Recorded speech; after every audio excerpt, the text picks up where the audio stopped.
Ang ikalimang salot, ang pagkamatay ng mga hayop. Dahil dito, sinabi ni Yahweh kay Moises, pumunta ka sa Faraon at sabihin mong ipinapasabi ni Yahweh ng Diyos ng mga Hebreo. Napayagan na niyang umalis sa mga Israelita upang sumamba sa akin. 2. Kapag pinigil pa niya kayo, 3. Paparusahan ko ng kakilakilabot na salot ang kanyang mga hayop, ang mga kabayo, asno, kamelyo, baka, tupa at kambing, koro. Mamamatay ang lahat ng mga hayop ng mga Egyptyo, ngunit isamang hayop ng mga Israelita ay walang mamamatay, Fahe. Naitagda ko na ang oras. Bukas ito mangyayari.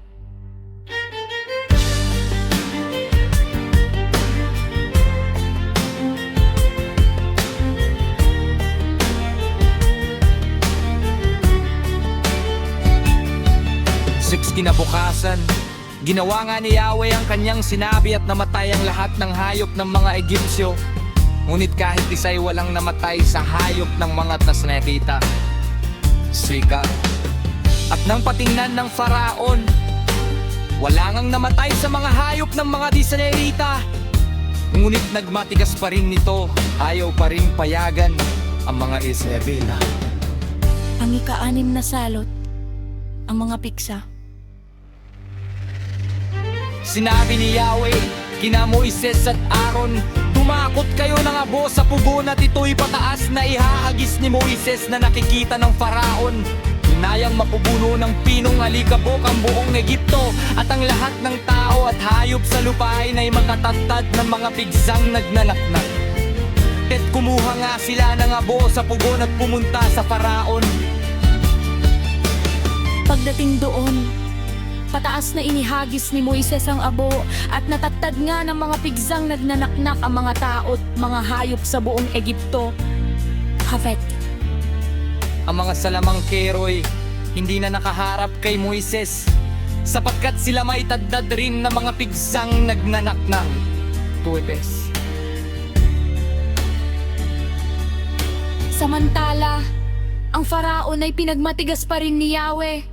Hindi nito pinansin ang mga Israelita tulad ng sinabi ni Yahweh kay Moises. Ang ikapitong salot, ang malakas na ulan ng yelo. Tartan sinabi ni Yahweh kay Moises, bukas ng umagang umaga, pumunta ka sa Faraon, sabihin mong iniutos ko na payagan na niyang sumamba sa akin ang mga Nasrarita. Ngaton, kapag hindi pa siya pumayag, magpapadala ako ng matinding salot sa kanya, sa kanyang mga tauhan at nasasakupan, upang malaman nilang ako'y walang katulad sa buong daigdig. Bigshitang kung siya at ang buong bayan ay pinadalhan ko agad ng salot na sakit, sana'y patay na silang lahat. Sexting. Ngunit hindi ko ginawa iyon upang ipakita sa kanya ang aking kapangyarihan at sa gayoy maipahayag ang aking pangalan sa buong daigdig. Siptini.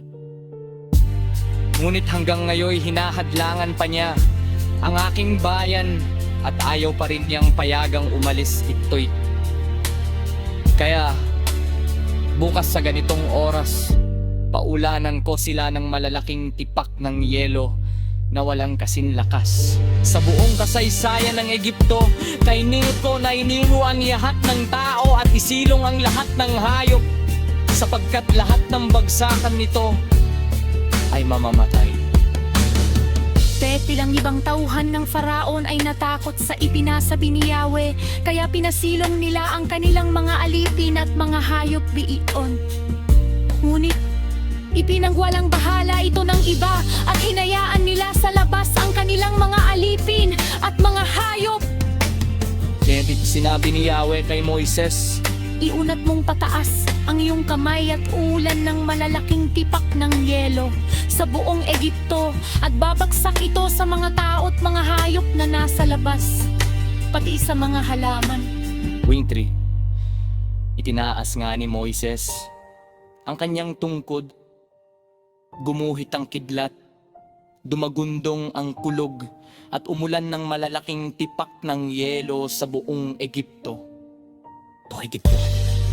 Malakas ang pagulan ng malalaking tipak ng yelo at sunod-sunod ang pagkidlat. Ito ang pinakamalakas na pag-ulan ng yelo sa kasaysayan ng Egipto. Bubagsak ito sa buong Egipto at namatay ang lahat ng hindi nakasilong, maging tao man o hayop. Nasalanta ang lahat ng mabagsakan, pati mga halaman at mga punong kahoy. So 6, ngunit ang Goshen na tinitidhan ng mga Nisraelita ay hindi na ulanan ng yelong ito. Tete. Kaya ipinatawag ng Faraon sina Moises at Aaron. Sinabi niya, tinatanggap ko ngayon na nagkasala ako kay Yahweh. Siya ang matuwid at kami ng aking mga kamabayot ng Malay 23. Ipanalangin ninyo kami sa kanya sapagkat hirap na kami sa pag-ulan ng malalaking tipak ng yelo. At sa malalakas na kulog ipinapangako kong kayo'y papaibalong ko nang umalis sa lalong madaling panahon. Kung tingnan sinabi ni Moises, pagkalabas ko ng lungsod, mananalangin ako kay Yahweh. Mawawala ang mga kulog at titigil ang pag-ulan ng malalaking pipak ng yelo. Sa gayoy malalaman ninyo na si Yahweh ang siyang may-ari ng daigdig. Teddy, kahit alam kong kayo at ang inyong mga tauhan ay hindi pa natatakot sa Panginoong Yahweh.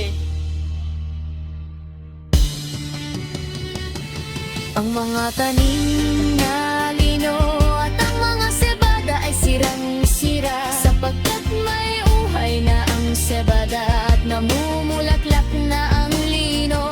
Hindi napinsala ang trigo at ang espelta, sapagkat huling tumudbo ang mga ito. Dagito, umalas sa Moises at lumapis ng lungsod. Manalangin siya kanya kay nakdo kaya kulot. Hapon na ang pagbagsak niyang malalaking tipak ng yelo.